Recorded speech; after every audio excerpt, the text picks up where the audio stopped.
एक बार की बात है, एक शहर में घर घर टिफिन नाम की एक गुमनाम टिफिन सर्विस बहुत मशहूर हो रही थी।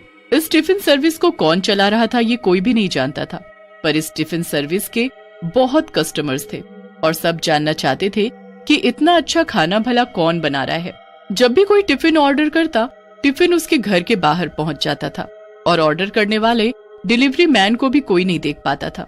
एक बार सिया नाम की एक लड़की थी जिसका हाल ही में इसी शहर के एक मशहूर कॉलेज में एडमिशन हुआ था। सिया का दिमाग हमेशा उल्टी सीधी चीजों में लगा रहता था। सिया एक YouTube चैनल चलाती थी जिस पर वो हमेशा अजीबोगरीब रहस्यमयी चीजों और भूतिया जगहों के बारे में डाला करती थी। सिया को व्यूज भी बहुत मिलते थे। सिया इस शहर में नई थी, इसलिए वो रूम किराए पर लेकर रह रही थी।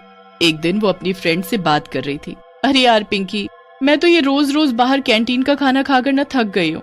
देखो मुझे, मैं कितनी पतली होती जा रही हूँ और इस तरह चला तो मैं जल्दी ही हॉस्पिटल में मिलूंगी तुम्हें। अरे तो तुम वो टिफिन सर्विस लेना क्यों नहीं शुरू कर देती, घर घर टिफिन। तुम्हें पता है आधा शहर उसी टिफिन सर्विस से टिफिन मंगाता है। अच्छा, तो इस टिफिन सर्विस का मालिक कौन है पिंकी? वो तो कोई भी नहीं जानता। क्या? हाँ, अरे सिया, लोग इस टिफिन सर्विस को गुमनाम टिफिन सर्विस भी कहते हैं। इसका खाना तो लाजवाब होता है और स्टूडेंट्स के लिए सस्ता भी, पर इसे चलाता कौन है वो नहीं पता। तो मैं कॉल किसे करूं? अरे वो तो इस टिफिन सर्विस की वेबसाइट ऑनलाइन अवेलेबल है। तुम वहां जाकर अपना नाम और एड्रेस डाल दो और पेमेंट भी ऑनलाइन कर दो और तुम्हारा टिफिन तुम्हारे दरवाजे पर पहुंच जाएगा। वाह, ये तो सही है, फिर मैं भी इसे ट्राई करूंगी। ओके सिया, चलो मैं चलती हूँ।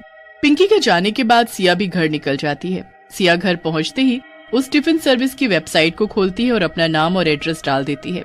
कुछ ही देर में उसके घर की डोरबेल बजती है। सिया दौड़कर डोर खोलती है, पर बाहर उसे कोई भी नहीं दिखता है तो बस एक टिफिन बॉक्स जो कि जमीन पर रखा था। उसे वहां रखकर कौन गया ये सिया नहीं देख पाती। अरे आखिर इतनी स्पीड में टिफिन को यहाँ रखकर गया कौन? छोड़ो, मुझे क्या, पहले टिफिन खाकर देखते हैं आखिर ये है कैसा। सिया टिफिन को उठाती है और अंदर रूम में चली जाती है। वो अपना टिफिन खोलती है और देखती है कि उसके अंदर जो खाना रखा था उससे बहुत अच्छी खुशबू आ रही थी। वो उसे खाती है और सिया को खाना बहुत पसंद आता है, पर टिफिन खाने के बाद वो और भी ज्यादा हैरान हो जाती है और उसका ये जानने का मन करने लगता है कि आखिर ये खाना बनाया किसने और इस टिफिन को देने कौन आया था। फिर सिया सोचती है, अगर मैं ये पता लगा लूं कि ये गुमनाम टिफिन सर्विस कौन चला रहा है और इसके बारे में अपने चैनल पर अपलोड करूं, तब तो मैं मशहूर हो जाऊंगी और मेरी वीडियो को बहुत व्यूज भी मिलेंगे। यस, अब तो मैं ये पता लगा कर रहूंगी कि इस गुमनाम टिफिन सर्विस के पीछे आखिर है कौन।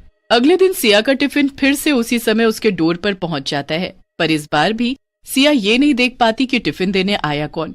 कई दिनों तक यही चलता रहता है। फिर एक दिन सिया फैसला करती है, अब तो चाहे कुछ भी हो मैं जान कर ही रहूंगी कि ये है कौन जो मुझे टिफिन देने आता तो है पर दिखता नहीं, और कौन है इस टिफिन सर्विस के पीछे। अगले दिन जब टिफिन आने का समय होता है, सिया घर के बाहर ही छुप जाती है और देखती है कि एक सुंदर लड़की सिया के दरवाजे तक आती है और चुपचाप टिफिन रखकर तुरंत सड़क की तरफ चली जाती है। सिया उसका पीछा करती है और देखती है कि वो लड़की एक एक्टिवा पर बैठकर कहीं जाने लगती है। सिया भी अपनी स्कूटी उठाती है और जल्दी से उस लड़की के पीछे जाती है। आज तो मैं इस टिफिन वाली का पर्दाफाश करके ही रहूंगी। पर ये जा कहाँ रही है? ये तो एकदम शहर के बाहर की तरफ कहीं जा रही है। वो लड़की अपनी गाड़ी में बैठकर थोड़ी ही देर में शहर के बाहर बने एक खंडहर के पास जाकर रुक जाती है। ये एक बड़ी सी बिल्डिंग थी जो बिल्कुल सुनसान थी। देखकर ये कहना भी मुश्किल था कि यहाँ पानी और बिजली आता होगा। सिया अपनी गाड़ी को थोड़ा पीछे खड़ा कर देती है और छुपकर उस लड़की को देखने लगती है। लड़की बिल्डिंग के अंदर अरे ये इस खंडहर जैसी दिखने वाली बिल्डिंग के अंदर क्यों जा रही है? यहाँ पर भला कोई टिफिन सर्विस कैसे चला सकता है? सिया बिल्डिंग की एक खिड़की से अंदर झांकने लगती है और इतना ही नहीं, वो अपना कैमरा खोलकर सब रिकॉर्ड करने लगती है और जो उसे दिखाई देता है वो देखकर सिया के पैरों तले जमीन खिसक जाती है। वो सुंदर लड़की बिल्डिंग के अंदर पहुंचकर एक चुड़ैल में बदल जाती है और उस जगह पर बहुत सारे टिफिन और खाना बनाने का सामान रखा था। ये सब देखकर सिया को कुछ समझ नहीं आता और तभी चुड़ैल की नजर खिड़की के पीछे खड़ी सिया और उसके कैमरे पर पड़ती है। ए, कौन है वहाँ? जल्दी अंदर आओ वरना अच्छा नहीं होगा। सिया चुड़ैल की डरावनी आवाज सुनकर डर जाती है, पर उसे कुछ समझ नहीं आता कि वो क्या करे, इसीलिए वो चुपचाप अंदर चली जाती है। कौन हो तुम? और ये कैमरा? तुमने मेरा पीछा क्यों किया? तुमने मेरा पीछा किया और अपने उस कैमरे में सब कुछ रिकॉर्ड किया ना? सब सच सच बताओ वरना अच्छा नहीं होगा। तुम यहाँ से जिंदा बचकर नहीं जा पाओगी। अरे नहीं नहीं नहीं, वो मैं क्या? वो दरअसल मैंने तुम्हारी टिफिन सर्विस मंगाई थी। मैं बहुत दिनों से तुम्हारा टिफिन ले रही हूँ, पर मैं जानना चाहती थी कि आखिर ये टिफिन इतना अच्छा बनाता कौन है, इसलिए आज मैंने तुम्हारा पीछा किया। मुझे लगा अगर मैं ये जान जाऊंगी कि ये गुमनाम टिफिन सर्विस कौन चला रहा है तो मेरे चैनल पर मुझे बहुत व्यूज मिलेंगे। अब तुम्हारी खैर नहीं, तुम्हारी हिम्मत कैसे हुई मेरा पीछा करने की? बोलो क्या किया जाए तुम्हारे साथ? मार दिया जाए कि छोड़ दिया जाए? इतना कहकर चुड़ैल सब्जियों के पास रखा एक बड़ा सा चाकू उठाती है। सिया चाकू देखकर डर जाती है और चुड़ैल से कहती है, अरे अरे रुक जाओ, भला तुम मुझे क्यों मार रही हो? प्लीज मुझे जाने दो, अगर मुझे कुछ हुआ तो मेरा चैनल कौन चलाएगा? वाह, यहाँ तुम मरने वाली और तुझे अपने YouTube चैनल की पड़ी है। नहीं, अगर तू यहाँ से बाहर चली गई तो सबको पता चल जाएगा कि ये टिफिन सर्विस एक चुड़ैल चला रही है और फिर कोई मुझसे टिफिन नहीं लेगा। तभी उस बिल्डिंग में एक बच्चा आ जाता है। वो बच्चा स्कूल यूनिफॉर्म में था। वो देखता है कि चुड़ैल के हाथ में चाकू था और सिया डरी हुई कोने में खड़ी थी। सिया बच्चे को अंदर आता देखकर उससे कहती है, अरे बच्चे, तुम यहाँ क्या कर रहे हो? जाओ घर जाओ, वरना ये चुड़ैल तुम्हें भी मार देगी। बच्चा सिया की बात अनसुना कर देता है और दौड़कर चुड़ैल के गले लग जाता है। सिया ये सब देखकर दंग थी। नहीं मेरे बच्चे, ऐसा कुछ भी नहीं होगा। मैं इसे यहाँ से जाने ही नहीं दूंगी और ये किसी को कुछ बता भी नहीं पाएगी। चिंता मत करो। क्या ये चुड़ैल तुम्हारी माँ?